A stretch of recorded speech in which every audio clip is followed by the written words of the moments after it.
Good afternoon and welcome to the Tuesday, April 19th special meeting of the Walnut Creek City Council. Tuesday, April 19th, meeting of the Walnut Creek. That's not my voice, and I'm not a ventriloquist, so. That sounds like Luella's voice on Robot. Take two. Welcome to the Tuesday, April 19th special meeting of the Walnut Creek City Council. The City Council is conducting this meeting from the City Council chamber, and staff are complying with the current regulations of the California Department of Public Health and Cal OSHA for safe indoor meetings. As a courtesy and technology permitting, members of the public may continue to provide live oral public comment via the city's Zoom video conferencing platform. However, the city cannot guarantee that the public's access to teleconferencing technology will be uninterrupted, and technical difficulties may occur from time to time. Members of the public desiring to provide comments at the meeting are encouraged to attend the meeting in person. To provide a live remote public comment, you can join the Zoom video conference meeting. The meeting ID and password are, the ID is 876-5953-8653, and the passcode is 741270. When I open the public comment period, please use the raise hand feature or press *9 if you're connected by audio only, and that will alert us that you have a comment that you would like to make. We ask that everyone who wishes to speak on an item, please use the raised hand feature to state your intent to speak when the item is called. If you are attending in person, please complete a speaker identification card and line up behind the lectern at the appropriate time. Given the COVID-19 pandemic and the increased number of speakers that have wanted to make comments on various items during our meetings and consistent with city policies related to public comments, each speaker will have 2 minutes to make your remarks. The Zoom feed for each speaker will cut off automatically at 2 minutes. The council will accept oral comments. Written comments submitted and received up to 2 hours before the meeting have been posted to the city's website for public review and are included in the meeting record but will not be separately read into the record. Under California law, public comments at special meetings are limited to subjects on the agenda only. Public comment for study session 3, Downtown Next and outdoor dining, will be received during the City Council consideration of this item. So with those formalities underway and dispensed with, we'll turn to the next agenda item, which is study session 3, Downtown Next and outdoor dining. And I would invite our Economic Development Manager, Colette Hanna, to provide the staff presentation.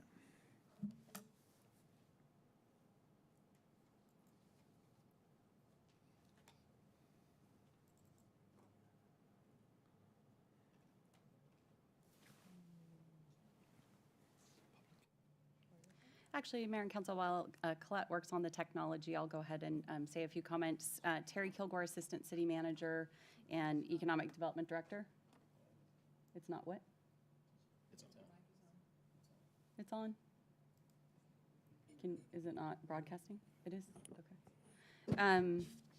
So this evening, as we continue our journey onto developing a comprehensive outdoor dining policy, we are having our third discussion with the Council for policy direction on some critical, substantive elements this evening. As you know, this has been an ongoing journey, both a cross-departmental collaborative effort as well as a true lift by our partners, Walnut Creek Downtown as well. And so this evening, we are looking for oversight, guidance on how to best manage these outdoor spaces. Obviously, through our journey on Rebound, we've learned many lessons along the way. And as we look at a permanent policy, we'd like to discuss which of those to pull forward with us. Probably the hottest topic will be fee structures. The direction from both the ad hoc and this council was to consider a fee structure that would consider lost parking revenues as well as the lost availability of parking for other businesses' customers, keeping in mind that we have restaurants, but we also have retailers, service industry, and office that make use of our parking in the downtown. So trying to balance the needs and interests of those various parties. So on screen, you'll see the journey map that we continue to show you. The good news is we are more than halfway. So this evening, we'll be talking through some key elements, and then the goal is to be before you with an outdoor dining policy, to adopt in June of this year. So very soon. And then the implementation, we'd like to highlight for you, is probably going to be a little bit phased. We've learned from East Bay Mud that we've got some construction coming primarily on Locust Street that is going to really phase our efforts here, where we'll likely implement first on Main Street so that we don't build structures that then have to be taken out to accommodate the construction, and then have a separate strategy for those who come in phase 2 to make sure that they're set up for success. As we get more details from East Bay Mud, we'll be sure to brief both WCD, the restaurants, as well as the council. But for this moment in time, we're saying that implementation plan is still TBD. Next slide, please. So as a reminder, as we go into tonight's discussion, there's 4 major types of outdoor dining that will be addressed in this policy. Private patios, private lots, think parking lots, if you will, patios that are on city property, and then pods is what we're calling them, permanent outdoor dining structures, which occur out on the street frontage. And each of those has some unique considerations around each of them. And this evening, we're really focusing in on the private lots as well as the on-street dining pods. So with that, I'll turn it over to Colette to walk you through the detailed policy discussion, and we'll leave plenty of time for questions and conversation at the end. Colette? Alrighty, thanks, Terry. Good afternoon, Mayor and Council members. Colette Hanna, Economic Development Manager. And yes, as Terry mentioned, we are approaching that point of adopting the full comprehensive policy. And so we wanted to just give just a quick recap of what we discussed in our most recent meeting, which is guided discussions of the recommendations that we'll be making tonight. So previously we talked about the mix and match being the option that we would provide for design of these structures. We talked about in terms of managing public space, that we would allow the restaurants to build within the frontage of their restaurant, and that we would build those squared or rectangular structures. We talked about that if they do have more than one outdoor dining space, that they would be allowed a roof only on one, just to basically better accommodate the pedestrian experience. We also talked about and agreed upon having staff be the reviewing and approval body for the mix and match design options as they're applied for by the restaurants. But that, obviously, if it is a custom structure, that would still go to the Design Review Commission. And then council determined to postpone a decision on Bonanza and returning that to a two-way street and the frontage on that. So that will come at a later time for a decision on that. So what we're bringing for you tonight are the 2 main elements, as Terry mentioned, pertaining to management of the outdoor dining spaces and the fee structure. So the 3 recommendations that we have with you tonight, and again, I'll just add that these were done in conjunction with the ad hoc, and we reviewed these with the WCD board as well.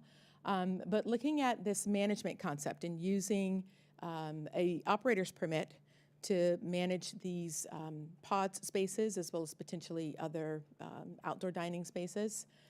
Looking at our existing program for managing the private parking lots and the fee structure established for that. And then looking at a new fee structure, obviously, that we'll have to adopt for the pods, being that that's a new outdoor dining concept. And so that's what we'll be discussing tonight, is this operations, an operations mechanism for that to manage the space, and then the fee structure both in the private parking lots as well as in the pods. So first recommendation that we have is in regards to the operator's permit. And our recommendation is to adopt an outdoor dining operator's permit to manage the outdoor dining spaces.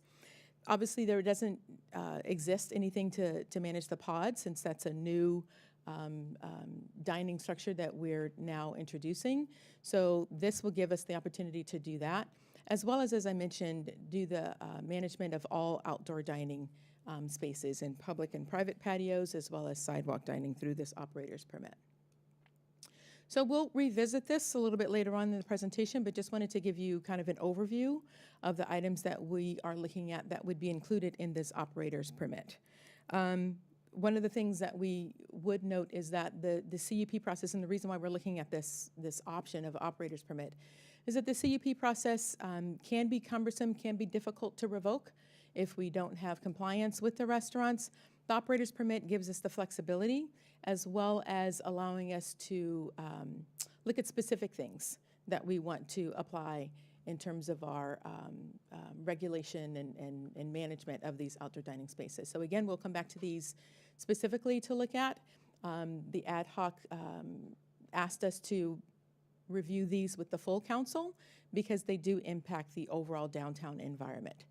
So that's what we'll be discussing. So operating hours, what we might look at in doing there, and some different options in terms of close times, weekday versus weekend hours, alcohol service, again, specifically in these outdoor dining areas. Music and noise, there's certain regulations that we have in place now, but are they specific enough for the current environment that we're seeing? What additional security we might want to see, or are we fine with what we have in place now in terms of what's allowed under the CUP? Server operations, again, this is something that within the pods is new, and how do we want to allow for service support in these pod spaces? And then special events, there's a provision for that as well, and we want to review that and make sure that that fits with what we would be having occur in these pod spaces. So second recommendation is to utilize the existing program that we have, the parking in lieu program, for outdoor dining in the private parking lots. So we anticipate and are seeing actually currently now where restaurants that may have an adjacent private parking lot will also want to expand permanent outdoor dining in that area. And so how do we accommodate that? How do we have a program in place for reviewing of the structures that might be erected in those spaces, but what should the fee program be? And there's an existing program with our parking in lieu program that will manage the fees for that. So this is, again, through our existing parking in lieu program, and the concept, the premise behind this is if there is a removal of a parking space in a private parking lot for, say, a trash enclosure or something like that, this is how we can account for that to still ensure that we have the parking capacity needed across the board, across downtown. This is based on the construction index, California Construction Index. So it changes on a monthly basis, but this is the cost that we're looking at now for the month, for the current month. I won't go through those in detail, but you'll see it there, the $4,500 for one stall. If a restaurant looks to replace one stall, $11,000 for two stalls, and then it goes up from there on a percentage basis.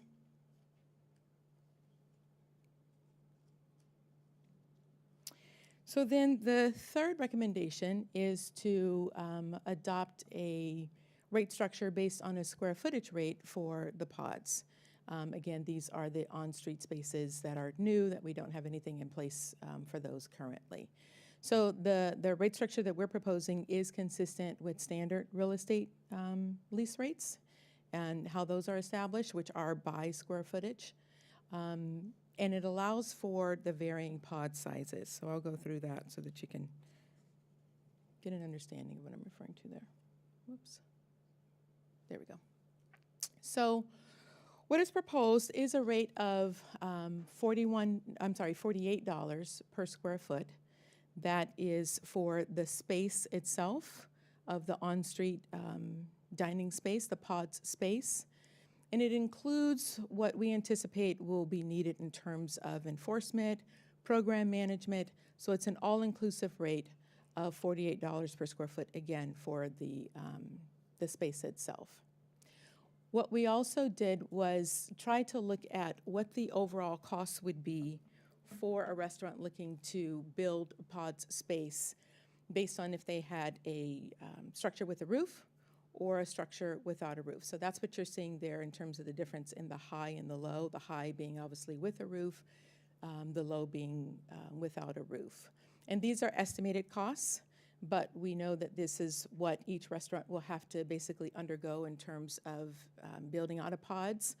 The architectural elements, the construction itself, our internal application and intake process, the inspection fee, what we have received as what could potentially be the sewer fee from Central San, and then the average square footage based on around a 455 or so square foot pods space.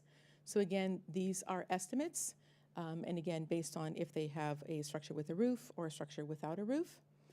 We also wanted to include with those numbers what the estimated annual ongoing costs would be, and that's what you see, that column there of obviously a recurring Central San fee, and then the fee for the space rental of the pod space.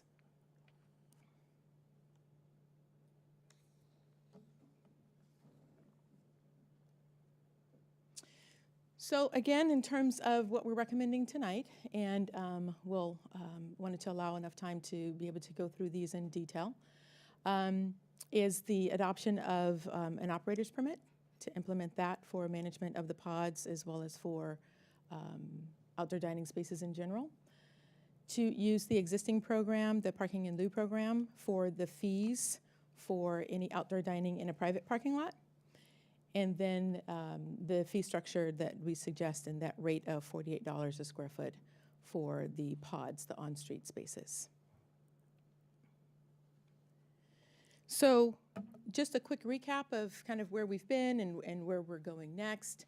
Obviously, we have received feedback on how we will construct the pods or how we will present design options to the restaurants looking to participate in the program, having the options with no roof and with a roof, providing the mix and match design options. Again, the frontage of the restaurant, and then that squared configuration for the best management of the public space. If we move forward with the operator's permit for management of those outdoor dining spaces, we'll have that in place tonight. And then obviously the fee structure for both the private lots and the pods. So next, what we'll be coming back to you with is reviewing, again, as a part of this overall comprehensive outdoor dining policy, the existing program for sidewalks and the program and potentially a fee structure for those outdoor dining spaces that are on city-owned property. And those will be, as of right now, the last two elements before we finalize with a comprehensive policy that we'll be bringing, as Terry mentioned, in June.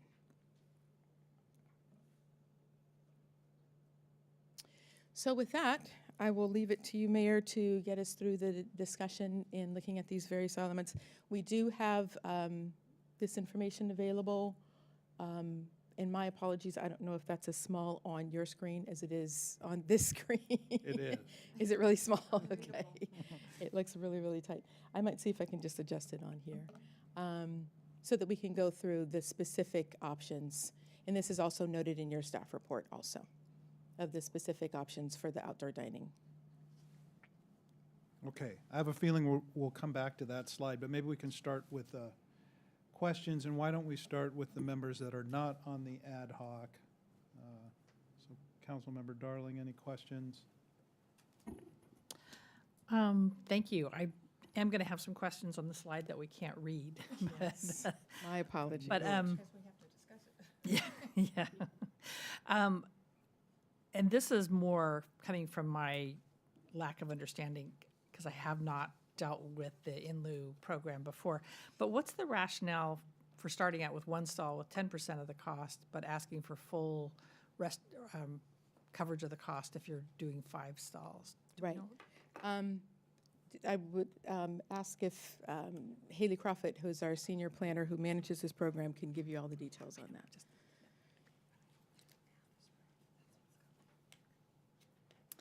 Thank you. Good evening. My name is Haley Crawford, Senior Planner of the city. That's the way the code is written. And my understanding is the intention behind that is to allow for kind of retail to restaurant conversions where a trash enclosure might need to be constructed, to not penalize small business owners who might need to do small improvements. Okay. But then the cost increases for more larger projects and developments. But this is the way it's been. Yes, this is how our current code has operated for some time, yeah. And then it does adjust for the construction cost over time. Yeah, so it's a monthly rate. It doesn't change substantially every month, but it does kind of bounce around every month. Okay, thanks. Thanks. And most of my questions are on the. Mayor Pro Tem Silva. Thank you very much. And Haley, thank you for the explanation of the rationale and the fee structure for the in lieu. But I'm confused by the math.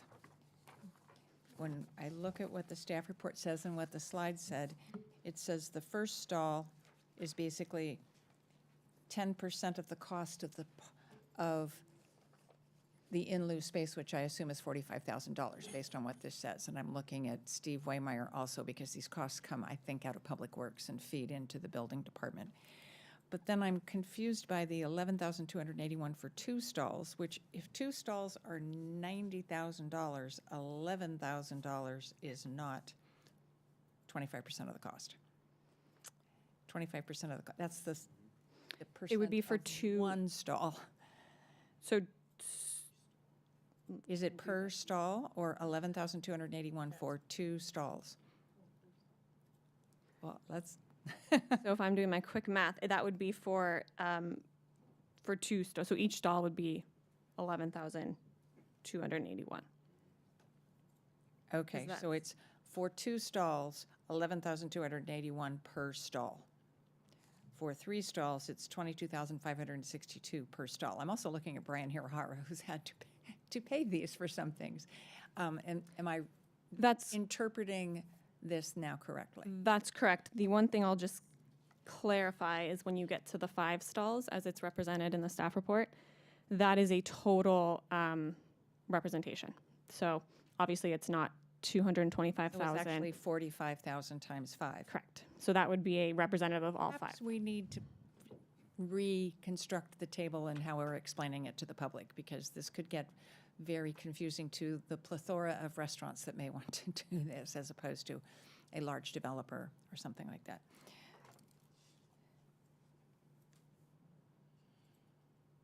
That's all I had about the in lieu, but I had a couple of other questions. Colette, you mentioned structures in private parking lots. Have we actually been working with the ad hoc committee on those structures as well, or is that are we making similar assumptions that it's the same premise of type of structure that we're looking at for the permanent outdoor dining spaces that are in public space on the streets? Yeah, the planning team is working on design guidelines for the structures in private parking lots. Thank you. Have we received, when I look at the $48 per square foot, assuming 455, the difference between stalls on North Main Street, which are parallel to the street and about, 8, 9, 10 feet wide and about 22 feet long? So let's say 10 by 22, so you get 2 stalls for 455 square feet assumption. But what does it really take to square off, I know the diagram, to square off the diagonal spaces that are on Locust Street? Seems like it takes more square footage to achieve the same result, because you're taking, are we only proposing to chart, and I'll phrase my question differently, on Locust Street? Okay. Are we only proposing to charge the $48 per square foot for the actual squared-off rectangular dining space? Or are we also proposing to charge for what is lost in those surrounding spaces because of the squaring off? Yeah, so that was part of our conversation, and we looked at this from multiple different ways in terms of, because what you're saying is you're taking multiple parking spaces in doing so. It may take 4 to create what is effectively the same on Main Street. Am I Right, exactly. extrapolating correctly? Completely understand, yes, exactly. And so we took the approach because it would create the equity amongst all the spaces, because as you mentioned, Main Street is different than Locust Street. And so we took the approach of doing the squared off by square footage in order to maintain that equity amongst all the streets, and taking into account how they're configured differently, from the street width to the parking spaces. And so it doesn't change the amount of space that a restaurant could get in terms of their frontage, but if they were on Main Street or on Locust Street, it could change the depth of that pod's space, basically going out into the center line of the street. And I'm assuming we're going, as we implement this, it could be unusual, and there could be some one-off questions occurring business to business by business because of the way the diagonal parking spaces or the parallel parking spaces are actually configured on the street. And you can't anticipate which ones are going to actually raise the issues. Right, exactly. But what the squaring off does and the frontage and the square footage calculation does is it doesn't take into account necessarily the diagonal spaces. It's just basically the frontage and then however far. And if I can chime in here, those. that part of the other reason we didn't charge them on a per parking spot basis is depending on field conditions, we may be able to recover a spot here and there depending on where it occurs in the block. And so we felt that it was more equitable to charge them for the space actually used in front of their business. And as you noted, Locust, we pick up more square footage in the calculation because those spaces can be deeper based on the street cross-section. So. Thank you to both of you, and thank you, Mayor. Those were my questions at this point. Great. And members of the ad hoc, Councilmember Wilk. I don't have any other questions right now, but I'll certainly wait to probably have some more after deliberation. Thanks. I'll pass, and I'm not guaranteeing I'll have more questions then either. And my question was asked by Councilmember Darling in terms of the private lots and the pricing structure for that, so thank you. And I think now then, we'll go ahead and open it for public comment. If you're joining us by Zoom, please raise your hand now or press *9. And I would invite anyone in the audience that would like to address the council to please approach the lectern, and we'd be happy to hear from you. Mayor, may I ask a question? We actually haven't discussed these technical details. Are we then going to come back to take public comment on those, or are we going to ask the public to comment on the technical operating questions that we haven't yet discussed? I would invite public comment on all the technical aspects and the policy issues that we'll be deliberating on after I close the public comment period. So everything that's in the staff report, including those policy items and the options, I would invite the public to comment on those now. So could we ask staff to somehow show what those are in case people want to reference them in their comments? Yeah, Because we've corrected It's a it. lot of detail. It is, thank you. We've corrected it so that we can show that at the, Oh, hallelujah. I thought I was going blind. no, it wasn't, it's not just you. I was seeing it that way as well. Okay, so again, we're open for public comment, and I would accept anyone in the audience here in chambers that would like to address the council to go ahead and step forward. I'm not seeing anyone, so do we have anyone on Zoom, Madam Clerk? We do have a speaker on Zoom, Dale Harrington.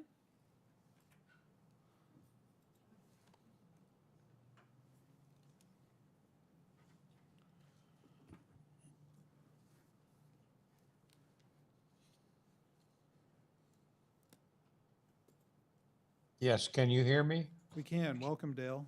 Thank you very much. A resident of Rossmore. I noticed that the proposed rate is $48 per square foot. But if the health authorities require us to go back to 6-foot distancing for people, that would cut down on the number of patrons that could be in that space. And so it would be less income for the restaurant. So I would suggest that that be taken into consideration so that maybe the square footage cost could be reduced because they would have fewer people that they could serve. Thanks, Dale. Thanks for calling in. And there are no additional hands raised on Zoom. Okay, and I see that Kathy Hemingway from Walnut Creek, Executive Director of Walnut Creek Downtown, is going to make some comments. Welcome. Hi, thank you. I wanted to, on behalf of Walnut Creek Downtown, thank the city staff and your colleagues for allowing us to be involved in this process. It's been really helpful, and we're looking forward to buttoning up these policies and guidelines. One thing I did want to make you be able to consider is that during a conversation that we had today, actually with the owner of Telus Coffee, we were talking about the square footage pricing, and so she was a little concerned about that rate, considering their coffee shop, where, you know, as opposed to comparing that to a full service restaurant. You know, full service restaurants can clear $7,000, $8,000, $9,000, $10,000 a night. Coffee shops have a very different you know, price point, and so it's something to, you know, maybe consider as far as different types of businesses, whether it be, you know, the retail full service restaurants or a coffee shop. So I just wanted, and even like a Lottie's ice cream shop of some kind. So I just wanted to bring that to forward for your consideration.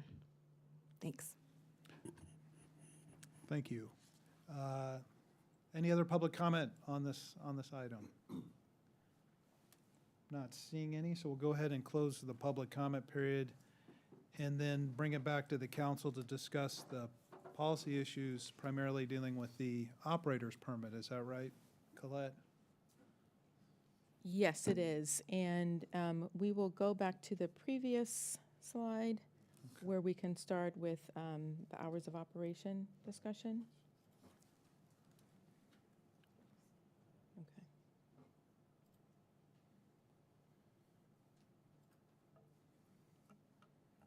While we bring up these items, I just wanted to highlight for the council and for anyone who might be listening, when we look at our cost structures, one thing to keep in mind is that this is part of the transition out of the temporary building code and temporary fire permit status that we had as temporary structures that both the state and the fire departments have graciously extended us this temporary status. We know that's coming to an end sometime in the next year, most likely. And so these costs are the cost to move into getting real, structurally stable, inspected, permanent type structures under those two codes. And so that's what's driving a lot of these costs that you see in the estimates, is that there are very different standards for permanent structures versus the temporary that we've been using over the last 2 years.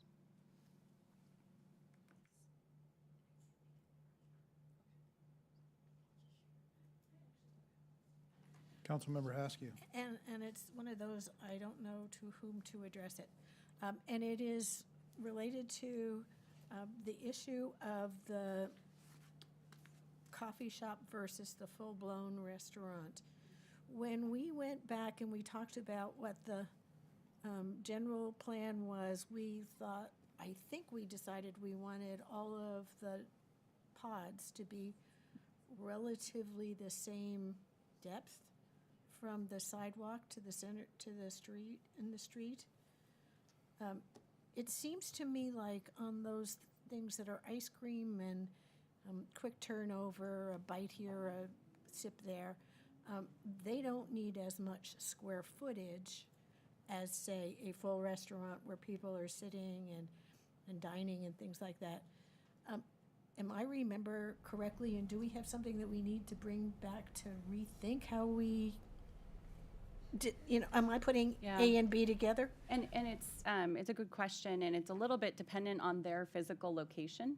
So if you think about Lottie's, if you think about the square footage or frontage that they actually could occupy, it's small. And so the fee applied to that smaller square footage is obviously going to be significantly less than what we've modeled out. That said, we've also been envisioning these as maximums, that people could come in and do smaller dining areas. So if they have a big frontage, like Telus has a restaurant-sized frontage on Main Street, if they wanted to do something smaller to drive down costs, they could. Obviously, for the council, we've presented you a fully loaded cost here. And so it's within council discretion if you wanted to set slightly different rates or discount the rates. That's certainly within your purview. I have a question on that then. So therefore, if a place wanted to reduce the square footage of an area that might have 1 or 2 spaces in front of them, assuming that they're going out into the street, they're still going to be taking up 1 or 2 of those spaces. Those spaces still can't be used for parking, right? Even if they take up a smaller amount of space, it's not like we can fit in a a Mini Cooper in between. Potentially, yes, but it also depends on who their neighbors are and if there's bulb outs near them. And so that's where some of these, we had to make some broad assumptions. And so the thinking is that on if they did a smaller space, we might be able to co-locate with a neighbor and smush the parking spots down a little bit to pick that space back up. But that's not a guarantee given on based on the physical location that they're in. So it varies case by case. I wish we could give you a more concrete answer. Thank you. I have a question. Yes, Mayor Pro Tem. Building on these questions, I didn't interpret the comment from Kathy Hemingway as being broadly all of these costs. I interpreted it as the per year square footage cost, which we control. And the challenge with reducing the footprint in order to reduce your cost, many of these costs are fixed. It's not going to reduce what we charge for engineering or inspection, et cetera. So actually, on a per square footage basis, the actual cost to build and implement will rise significantly as they're reducing the size. So I think we need to bifurcate the question, which is $48 a square foot flat, or is it, do we want to consider a second tier for non-full service restaurants? Particularly non-full service restaurants that don't serve alcohol, because there is a lot of profit in alcohol. Good point. It sounds like we've made some progress in terms of getting the policy issues up on the screen. Maybe if we could expand them even more than they are. We don't need to see ourselves. Okay. Maybe the audience does, but there we go. And I would propose we take these one at a time, and given that my understanding is that there was not necessarily consensus among the ad hoc members on these issues, and that's why there's not a staff recommendation that we go to the ad hoc members first so that we can hear from both of them and then provide our own input. So on hours of operation, to recap, currently rebound pop-ups are required to close at 11:30, even if the restaurant is able to be open later than 11:30. And so the options are whether we should have a different closing time on weekdays from weekends, or enact the same closing time on weekdays and weekends. I guess another question is whether or not, whether it should be beyond 11:30. So maybe we start with that as option one. Do we want the ability for the pods to be open past 11:30? Turning to Councilmember Haskew. I actually say yes, and I believe I said in the committee that last call should be 11, because on a pod, you affect all of the area around, as opposed to being inside the regular restaurant, bar, whatever, eating area. An outside pod affects more than just the establishment. And even on the weekends, some people in the area probably would like to go to sleep sometime before midnight. And that's why I thought that was a good idea. So just to recap then, you're in favor of allowing the pods to remain open past 11:30 if the restaurant is otherwise allowed? No. I'm the opposite. Okay, thank you. I wanted to clarify. I'm glad I asked. I'm glad you asked too, because Yeah. I heard it differently. Okay. Councilmember Will. And we also talked about it being different for hours on weekends versus weekdays. And the feeling is that on a Friday or Saturday night, that people are out later, and so we could realistically have the outdoor dining places, or whether they're drinking there or not, open later on weekends to help to support that. In no cases can outdoor dining be open later than the indoor dining that's available. So I think we had talked about whether it's 11 or 11:30 on weekends. I think we also talked about 10 o'clock on weeknights.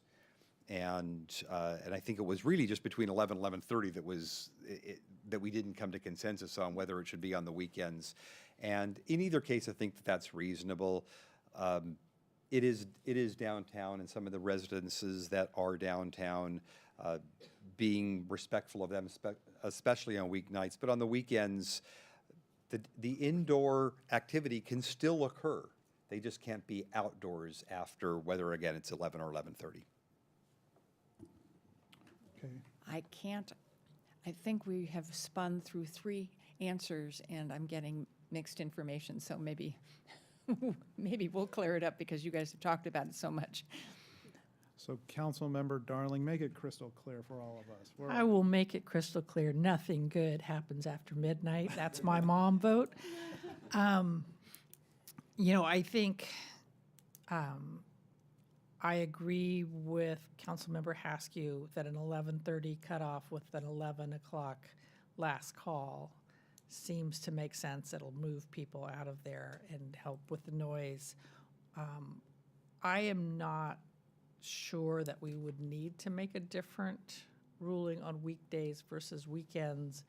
I think the fact that everybody has to go home and go to work the next day will kind of not create a big problem on most. I've been downtown and looked at the pop-ups, at the 10 o'clock hour when you're walking around. Most of the people are no longer in the pop-ups, they're inside.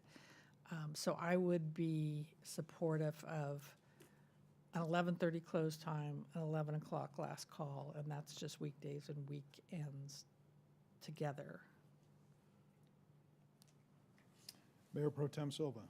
I can support what Cindy Darling just said, in large part because I think we need to be consistent. So I think weekends versus weekdays, you're going to have some weekdays that turn into weekends because they're 3 and 4 day weekdays or weekends.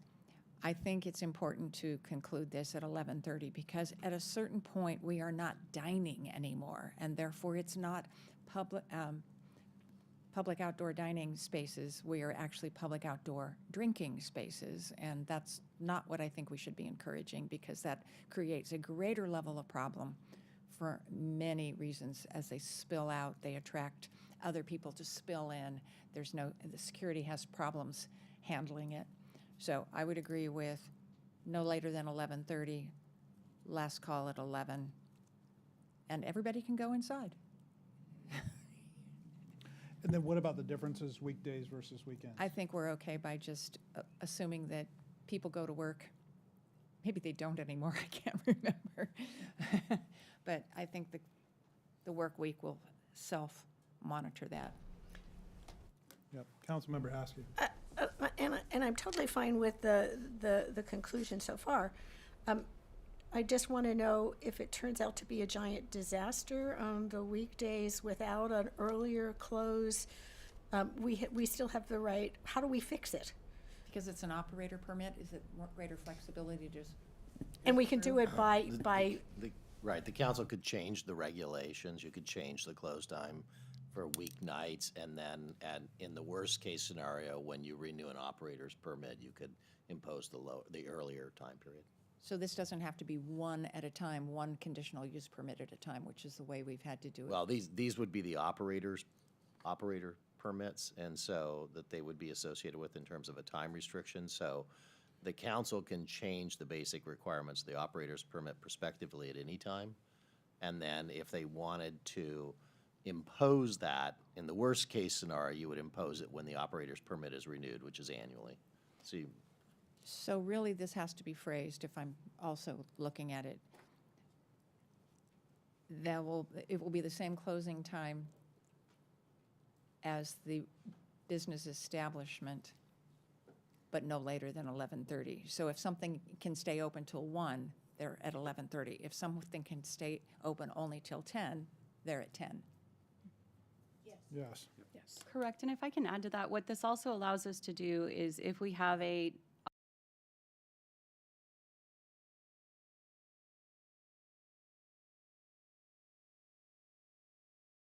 specific operator's permit versus having to go and try and amend their alcohol use permit or their CUP. So this is intended to give us ultimate flexibility, both on in the pods, as well as we're anticipating that this would apply to some of the other outdoor dining areas. We know it could apply on the city-owned properties. We're looking at how and if it could apply on the privately owned properties as well, so that it's a consistent experience where everybody go inside no later than X time. And there's a few intricacies there, but that's the intent, as it was applied to all of these. Okay, and I'm in consensus with my colleagues, no later than 11:30 close and half hour before for last call, no difference between the weekends and the weekdays. I think that it'll fix itself. If there's not the patrons and the traffic on a Tuesday, they're not going to be open until 11:30. That's the downside, yes. But I think we've addressed, so with that, I think we've addressed 1 and 2, right? Hours of operation and alcohol service? Yes. Excellent. Nice job, Mayor. Moving right along, music and noise.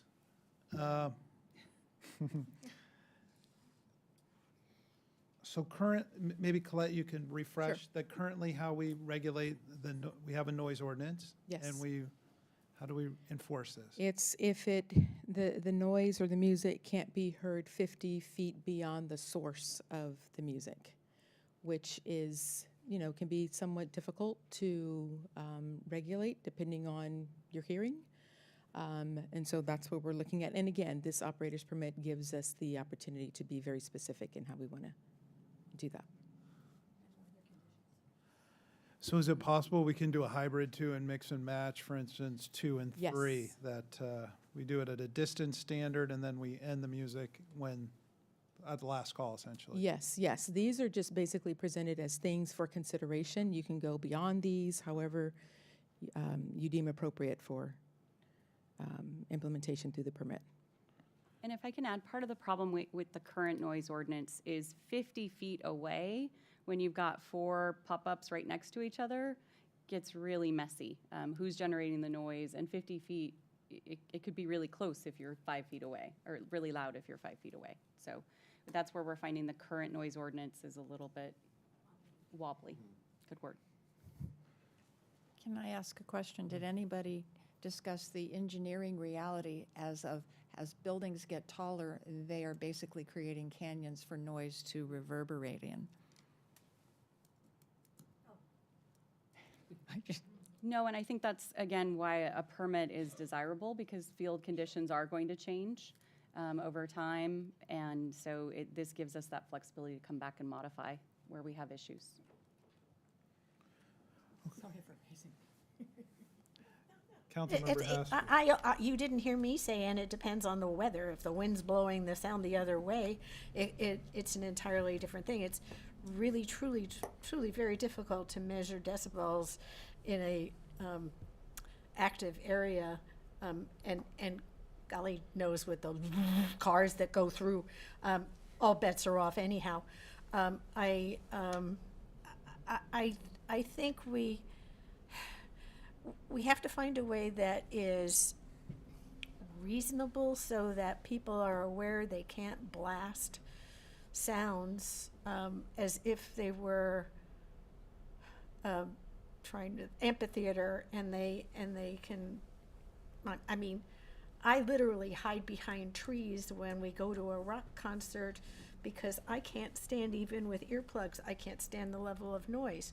So I'm going to be more sensitive than the average Joe. And so, yeah, I think there is no one standard, but we have to be reasonable about giving an expectation of what the standard should be. So of those options, would you prefer more objective decibel meter standard? Yeah, and maybe measured at a different standard than 50 feet, because 50 feet is, 50 feet is outside this door. How far is 50 feet? That door. Is it that door? Probably the restroom doors. Okay, yeah, yep, there's a big range of difference between here. I'd say a decibel level at 25 feet, because that at least measures it. And we're talking about music, and I didn't really focus on the fact we're also talking about crowd noise then, aren't we? On this particular thing. So that if somebody is having a big raucous party next to a fine dining establishment, that won't be comfortable either. So I think we have to and be this is almost one of those places where I'd be meaner and feel like we're too mean, we have some space to move out. May I ask another question? What is our residential standard for noise where I'm in the house, not in the yard? What is that decibel measure? It's somewhere in the noise section of the general plan, I know. Our police chief is nodding as though he knows the answer, so I'm going to ask him to come up. Or he just wanted to get up and have a reason to say hello. Good afternoon, Jamie Knox, Police Chief. So we do get noise complaints from time to time from residents about another residence, and usually if it's common household noise, it's really hard to justify a violation. But if somebody is making noise specifically to bother somebody else, then there's really no decibel level requirement. It's just if it's done to disturb someone else's peace, then we can actually issue them a summons and they can go to court for it. Well, what about a party? That's, Graduation party on a Saturday night in a neighborhood, aren't there hours after which the noise has to be turned down? yeah, I believe it's 10 p.m., but I'd have to double check. Because I think that's what we're really talking about here, are people who live downtown and are very concerned about noise. We also have the same thing when the DRAA does the on Broadway event and people are living in the Mercer. The noise has to go down at a certain hour. I think we need to be consistent. Maybe that would be where I'm. Distance and decibel, and I think always it's decibels at a certain distance, because that's how you, if you're going to stand right across the street, you're going to hear it. Correct. But if you're living 150 feet, okay, so anyway, I'm just. And I think the expectations are a little bit different too. If you live downtown where there's businesses, it's quite a difference when you live in a residential neighborhood where there's no bars or restaurants that are, open until 11 or 12 at night. And staff has done kind of an informal little study. I wouldn't claim this as scientific, but we measured several pop-ups that don't get noise complaints. And we measured them for 30 seconds at 10 feet away, feeling like that might be a reasonable measure. And all three were in the 75, 85 decibel range. So if that's helpful. But then when you got, nobody is, so who are we trying to, whose concerns are we trying to address? Residents that live nearby or the next pop-up? Well, and what I would tell you is when we looked into the noise complaint data, what we saw was there were few residents who regularly called, and they were regularly calling about one or two businesses. And then we intermittently had complaints from fellow businesses that we would follow up on, that, my neighbors being too loud. Those seemed to be more quickly resolved, just in good partnership.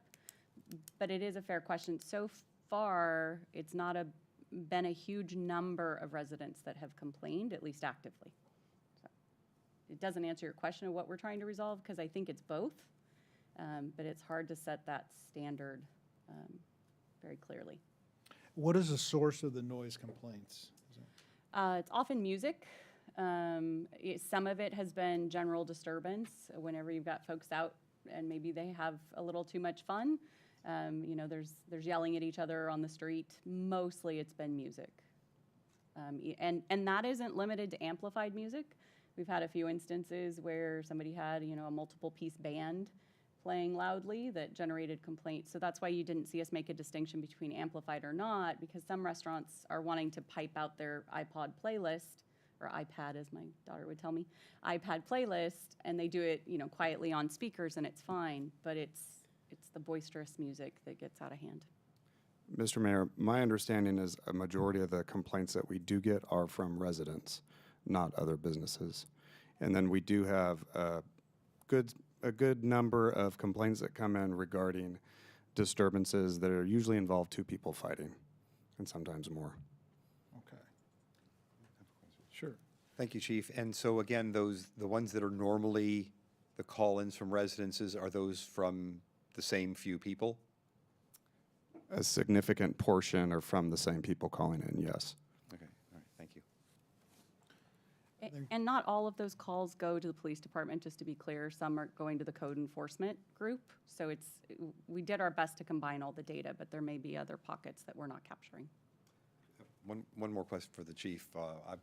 Well, I think it's for you, but it might be for anybody. I've gone out with our enforcement officer a couple of times over the last year that had a decibel level meter and would go out when there would be some complaints from a couple of the residences that were sort of kitty corner across the street. And with the decibel level meter, it wasn't subjective anymore. You could hear some noise. We went inside the apartments, but it was actually a meter as opposed to, well, it sounds like it might be kind of loud.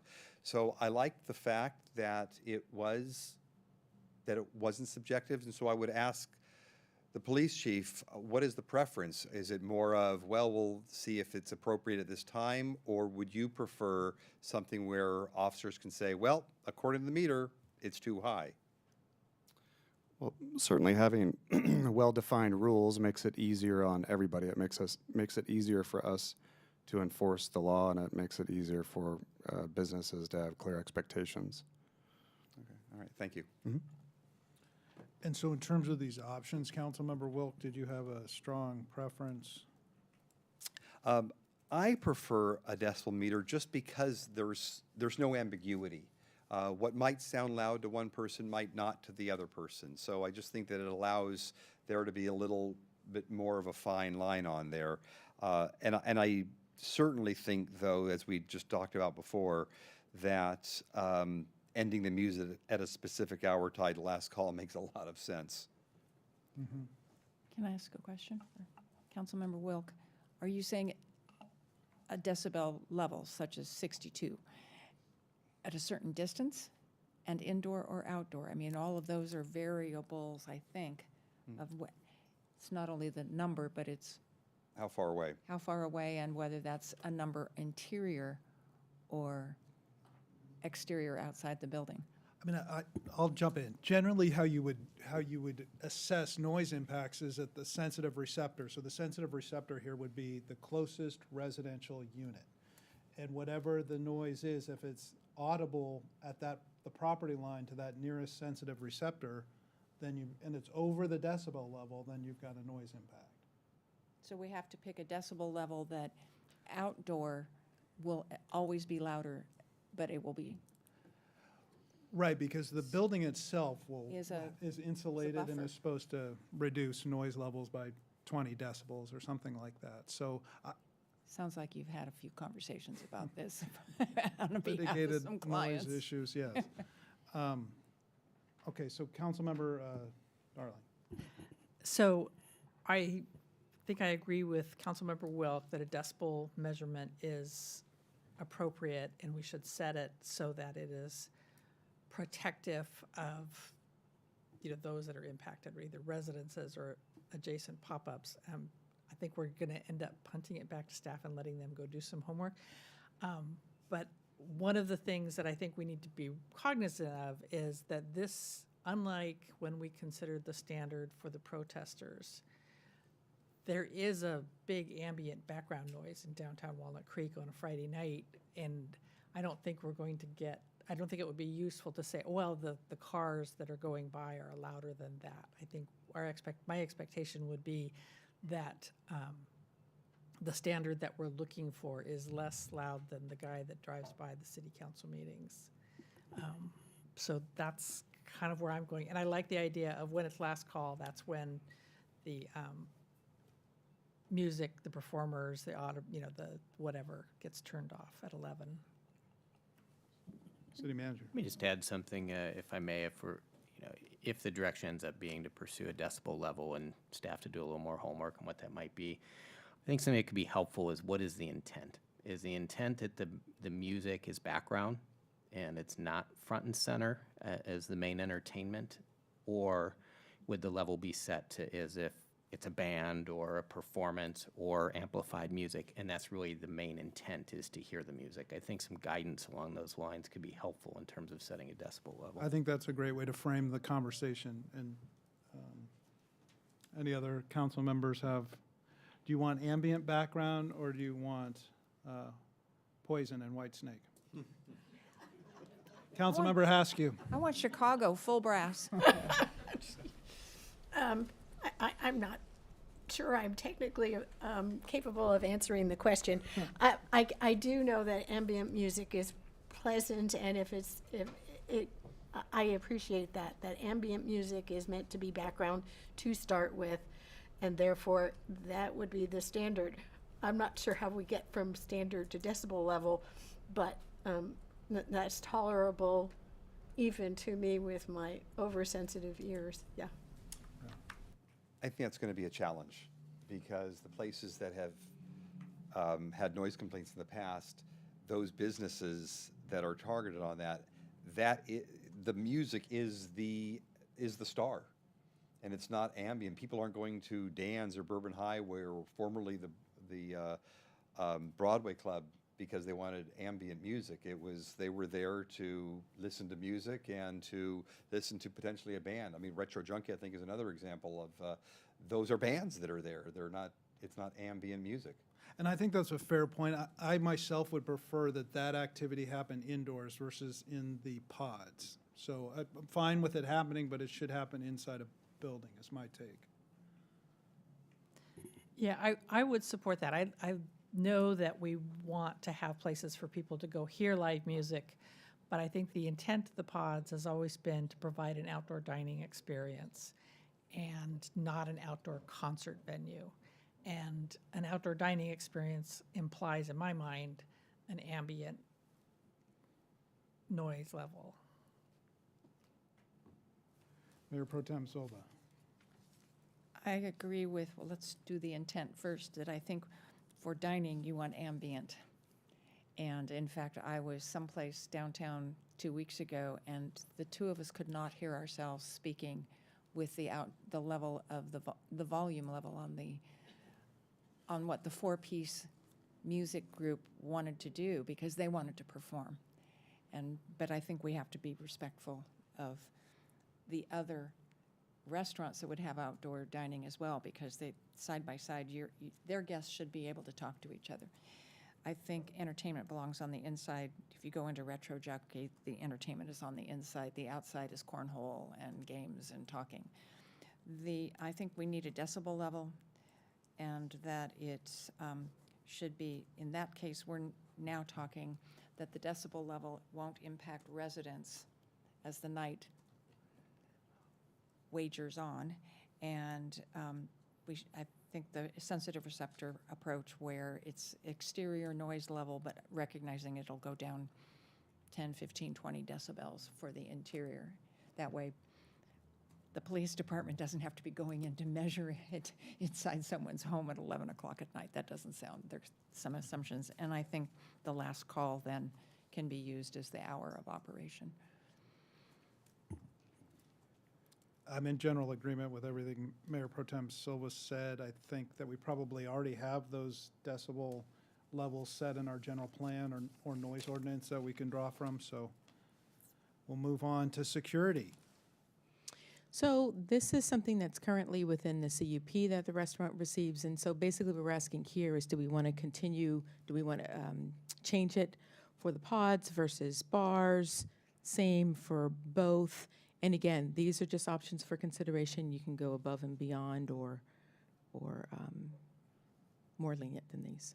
So this requirement is only imposed on certain establishments. So I'm thinking a bar versus a restaurant. Is that fair? Yes.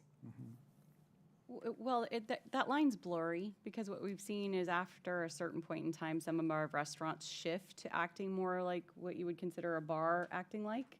So I think the question we're trying to get at here is, we could require more security just for the pods. If they're on private lots, maybe it's a different standard. If they're on city-owned lots for their patio space, maybe it's even a third standard, or we make them all consistent. So for instance, Dan's is private property, Main Street Kitchen's patio is city property, and then we have the pods in the street. But to the point of kind of the noise amplifying itself, the approach we're proposing is that everybody kind of has the same requirements around security, so that we know people are looking carefully at what's happening out there. It may not be as needed on the pods if we're not allowing bands and entertainment on them, But where we've got private patios, we may need to have that kind of security. Just to help then frame that, so for Main Street Kitchen, are they required to have a security? Not right now. We Okay. don't And have those is- standards. Is Dan's? I don't think so under for their indoor. So right now, we're allowing their CUP on a temporary basis to cover temporary operations. So no one is required to have a security guard for the outdoor? For the pods, right now, no. Okay. I'll go. I don't think you can do a one-size-fits-all here. I mean, now let's go to Massimo's. They have a piano bar late at night. Are we actually going to require Max to start having a security? You know, us gray hairs really get dangerous after a certain hour. But I think that the trigger is really, what are they being required to do indoor already? And if they're required to do it indoor, it will spill. And therefore, they need to be able to secure outdoor. So enhanced security for outdoor if they're required to do it indoor? That's where I would start. That makes sense to me. Councilmember Haskew? Yeah, it seems to me that, because I walked past a restaurant and they had at least 3 security people in front of it. But that particular restaurant, you had to go through the body of the restaurant to get to the outside. I don't have enough sophistication in this area to know whether if you make it through the restaurant and get to the outside, you're going to be more dangerous than if you hadn't gone through the restaurant. It's really hard. I would say I agree with the general statement, which is if you need it now, you're going to need it for the pod. And I would definitely agree with that. In fact, in most of the cases with outdoor pods, they don't even have to go into the restaurant. I'm thinking of places like Modern China and 1515 and some other places, they're right there. So I think that requiring security for those is going to be essential as long as it's open. As long as it's open for business, they should have security. Having it for all pods, really, so places like coffee shops like Tellus and restaurants that have a few tables outside now need security, that doesn't make sense to me.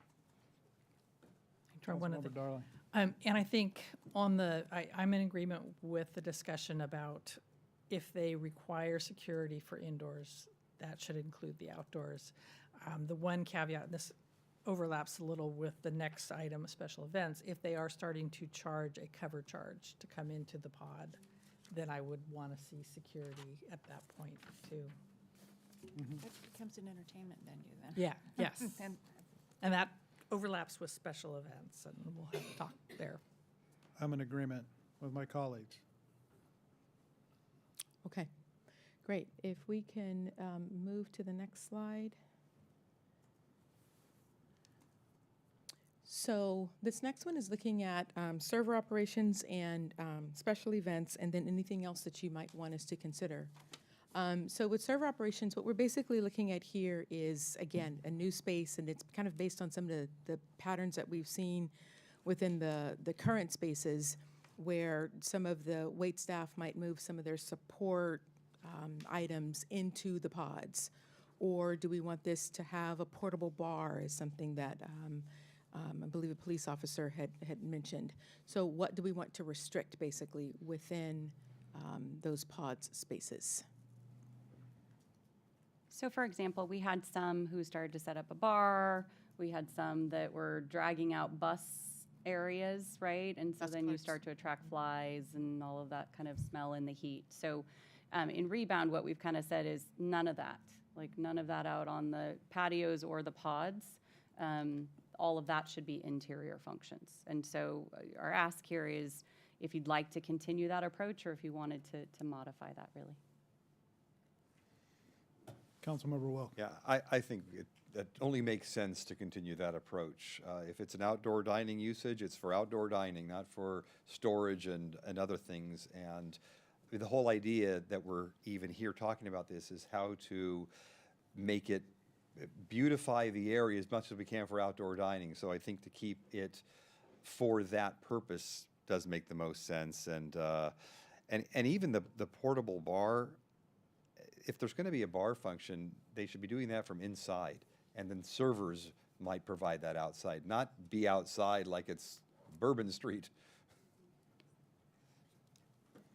Not to be confused with Bourbon Highway. I think we're probably all in alignment on your summation. So that Okay. we're choosing option one, I believe. The current Perfect. rebound. Alrighty. So then this next one is just basically there's a permit required for a special event if it's inside. And so we're just asking if we want that same requirement for outdoor operations. I had a question on this one. My recollection is that the requirement for a dance permit is the one I'm most familiar with, and that was when somebody was charging a cover charge, was the time a special permit was required. I didn't realize that weddings and birthdays required special permits.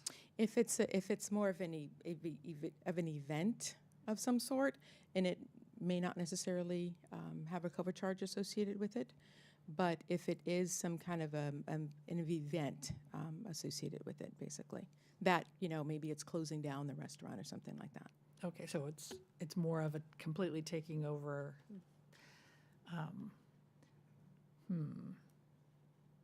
Because I think one of the natural uses of the pods outside is, you need to have a business lunch and you need to have a couple tables and, would that, like when the elected women's lunch comes to Walnut Creek, we don't typically get a permit, we just occupy some space. So. That was where my question was going too. It was the birthday, and I went, whoa, wait a minute.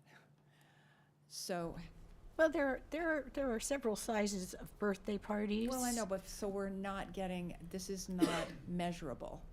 This is a standard that is rather subjective. And so I think we need to have a measurable standard that isn't, or objective standard, so that we know when they need, everybody knows when they need to secure a permit, and everyone, and what the conditions are that are driving that.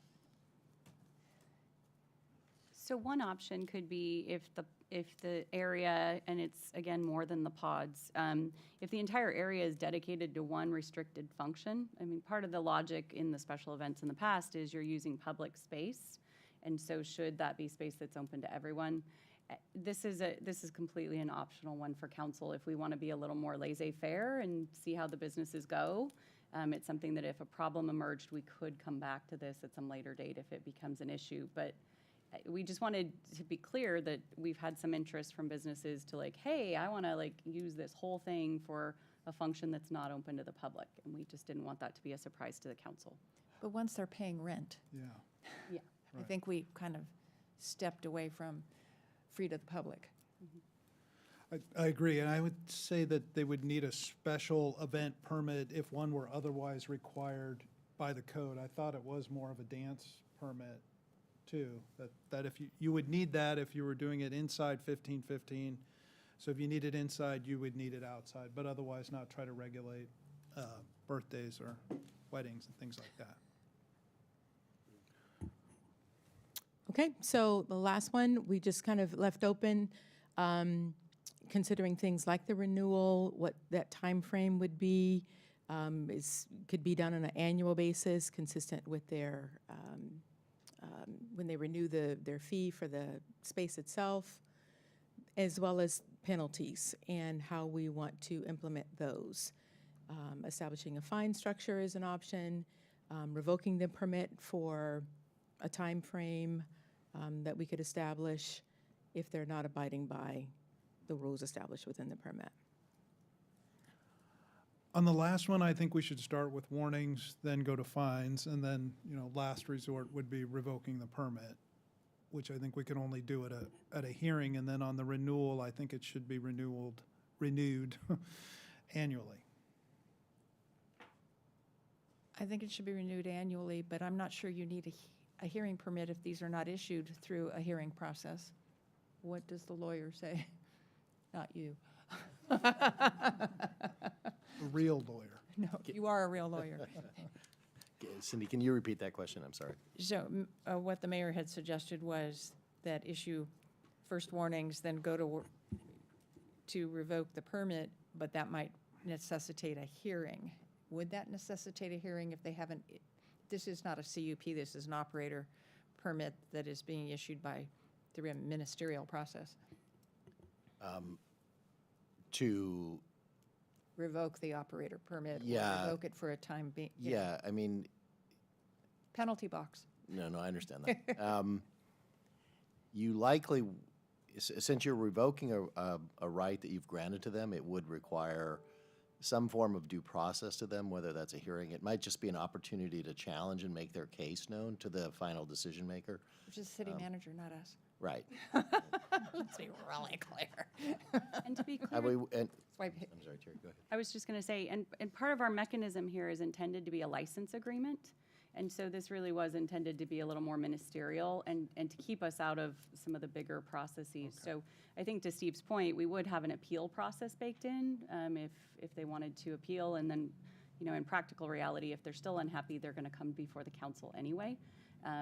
But I think most of these we've found, if there's warnings and a fine, most of the issues seem to correct themselves because they don't want to lose that space. So. That's helpful. And I think it would be helpful, the city can set it up to have any formal appeal stop at the city manager if you want to do it that way. And this is intended to be a short-term operating right to use the public right-of-way. So I would recommend that you do that rather than having individual determinations of this sort necessarily come back to the city council or any other body on appeal. The other issue, and this is, I think, getting to the point that Terry's making, is that to the extent that the application of any of these rules becomes problematic across users, if you will, either staff will bring that to you or you'll hear about it from your business community. And then the council could decide at that point that you want to step in and kind of change the way that the appeal procedures are. But given that this is, the use of the right of the public, use of the public right-of-way for a limited duration, we don't think it needs to have the same level of process that you would for the revocation or the modification of a conditional use permit. So let me try this. So we should definitely have a progressive set of consequences, starting at warnings, moving through fines, and getting to the city manager's decision-making on revoking a permit, and reserve the ability for staff to move quickly through that if the violation is egregious or dangerous. I agree with that approach, and I do want to also be cognizant of the fines that, as staff look to see what the fines would be. There's been some other cities that I've heard about during the pandemic where there were fines, and they would prefer to pay the fine anyway and keep the business open, even though they were supposed to not be doing the business. And so we have to make sure that the fines send a message, not like, oh, that's all right, $100, fine, I'll just keep things going. So. I need permission, so may I go? Yes, Councilmember Hassel. I also think that you could have a series of fines, but you could also then have you're closed for a month. That doesn't take it, that is also, we're not trying to guess how to make the fine more than the money they'll make from the thing. I think closing for a weekend would mean a lot of lost revenue and almost more expensive than any fine we could have. It would also confuse the public, because the public could show up and they'd want to go in and maybe be an embarrassment to the proprietor. And I think we're all in alignment with it being renewed annually, and that I appreciated what the city attorney said about how it essentially should be treated like another license and not come before the council on appeal. I think we're probably all in alignment on that. So I think that we're done with recommendation number 1. I don't know that recommendation number 2, Ms. Hannah, that's for the fee structure for the private parking lots, which is essentially set by the code, right? Exactly, yes, it's use of the existing program. Any reason to deviate from the code on that? No. All right, moving right along. Recommendation number 3. So that one is the $48 a square foot for the pods. And again, that's all-inclusive rate. And so Mayor Pro Tem Silva had, and based on the comments that were raised from Ms. Hemingway, talked about whether we wanted to discuss, and I think we should discuss, a tiered fee rate, depending on whether or not it's a full-service restaurant or not seeking the outdoor space.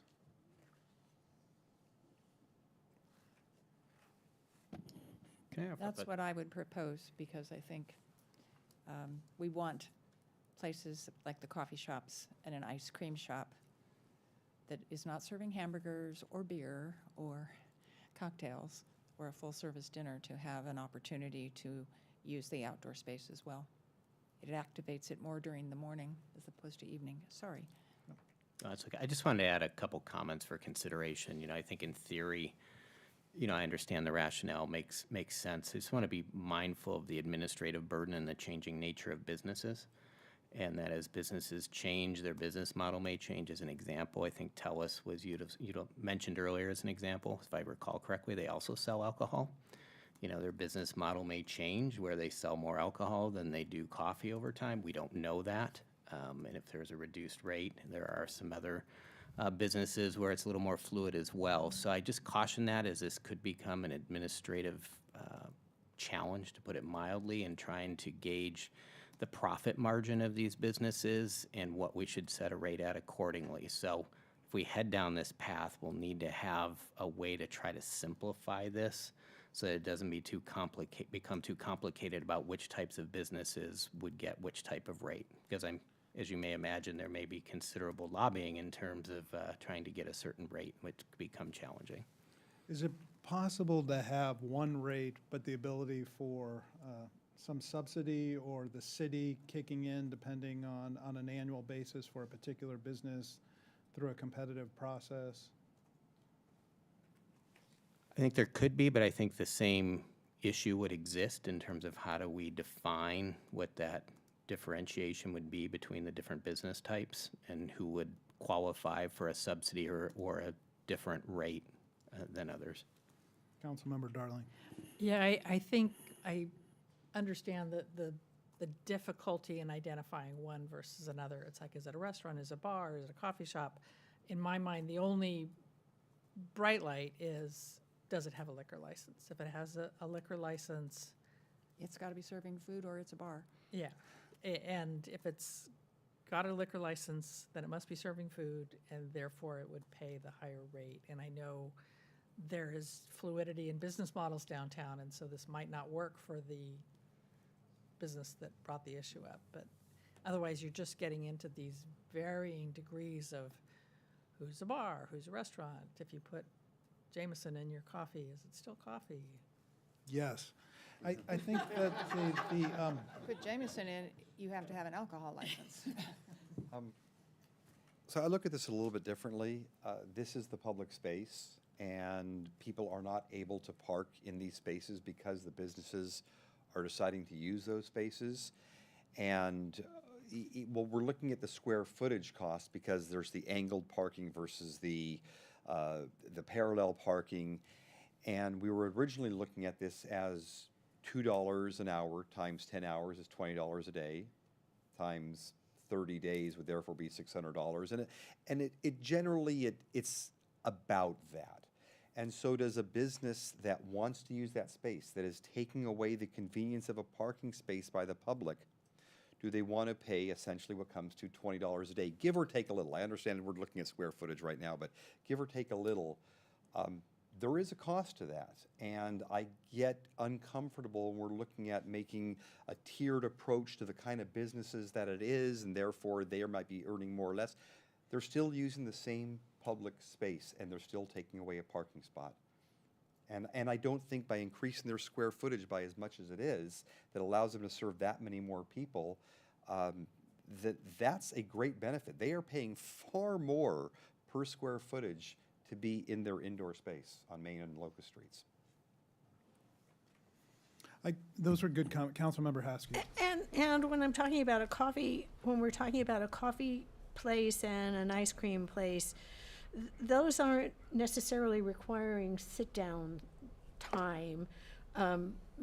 They can survive nicely with the moving around. I can go sit in somebody else's spot. But I mean, I don't think of them as, the decision would be a business decision. Do you want this piece of property? The going rate's $48 a square foot.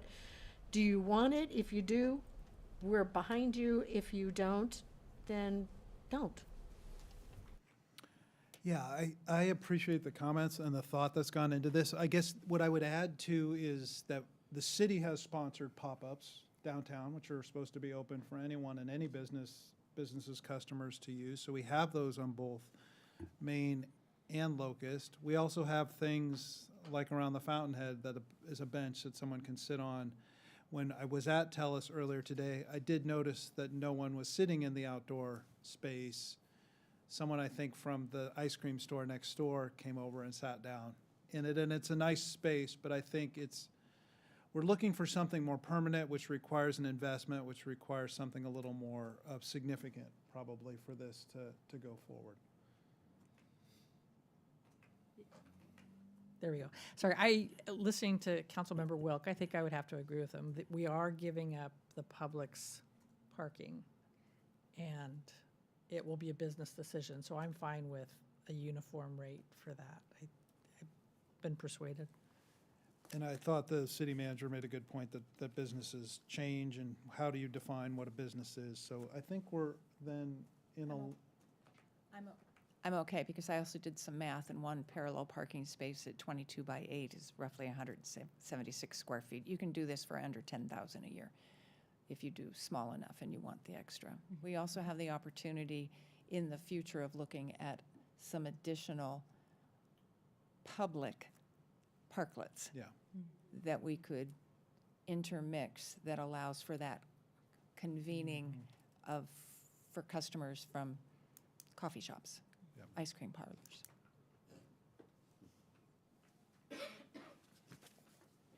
Okay. Okay. Have we met all your recommendations? Yes, that Excellent. is it. That wraps it up for us. Thanks very much to both you and Ms. Kilgore for framing this so well for us and for all the hard work. We look forward to seeing this back before us in the next month or so. Yes, thank you very much.